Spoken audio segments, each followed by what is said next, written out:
नमस्कार दोस्तों, स्वागत है आपका हमारे चैनल किताबों की दोस्ती स्टोरी में। अगर चैनल पर नए हैं तो प्लीज़ चैनल को सब्सक्राइब कर लीजिए। ये कहानी एक दुखिहारी माँ की है। तो चलिए फिर कहानी शुरू करते हैं। दुखिहारी माँ। एक विधवा माँ अपने इकलौते बेटे के साथ रहती थी। माँ ने बेटे को मजदूरी कर पढ़ाया लिखाया।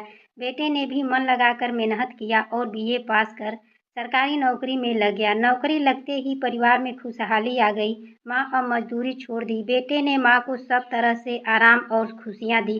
दोनों एक दूसरे को बहुत प्यार करते थे। बेटे में माँ का जीवन था और माँ में बेटे का। माँ ने अपने जवान बेटे की शादी एक पढ़ी लिखी सुंदर लड़की से कर दी। कुछ वर्षों तक सब ठीक ठाक चलता रहा। माँ अब बूढ़ी हो चुकी थी। वह बीमार भी रहने लगी थी। बेटा तो नौकरी पर बाहर निकल जाता था, पर बहू घर पर सास को परेशान करने लगी। वह उसे समय पर भोजन पानी नहीं देती थी। लेकिन जब बेटा घर वापस आकर माँ से हालचाल पूछता तो वह बहू की खूब प्रशंसा करती और कभी भी अपने अपमान और निरादर की शिकायत नहीं करती थी। समय गुजरता गया। माँ अब चलने फिरने से भी लाचार हो गई थी। एक दिन उसका बेटा ऑफिस से जल्दी घर आ गया। जैसे ही वह दरवाजे पर पहुंचा, अंदर पत्नी की कर्कश आवाज़ से चौंक गया।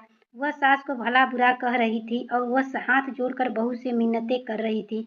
अब वह बहू से प्यार भरे लहजे में कह रही थी कि अब कुछ दिनों की ही मेहमान है।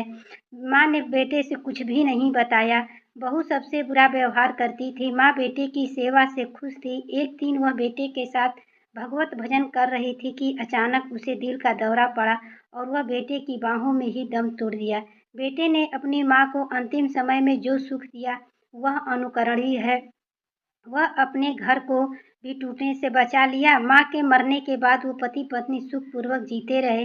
पत्नी को गलती अपनी एहसास हुआ का जब तक रही जीवन घुट घुट कर जीती रही। और एक दिन सचमुच ही उसने अपनी गलती पति से कबूल कर ली। पति ने उसे दुःस्वप्न जानकर माफ़ कर दिया। ईश्वर करे हर माँ को ऐसा ही बेटा दे। दोस्तों, यह कहानी कैसी लगी? प्लीज़ चैनल को लाइक शेयर एंड सब्सक्राइब कर दीजिएगा। आपका दिन अच्छा हो, खुश रहें, मस्त रहें और स्वस्थ रहें।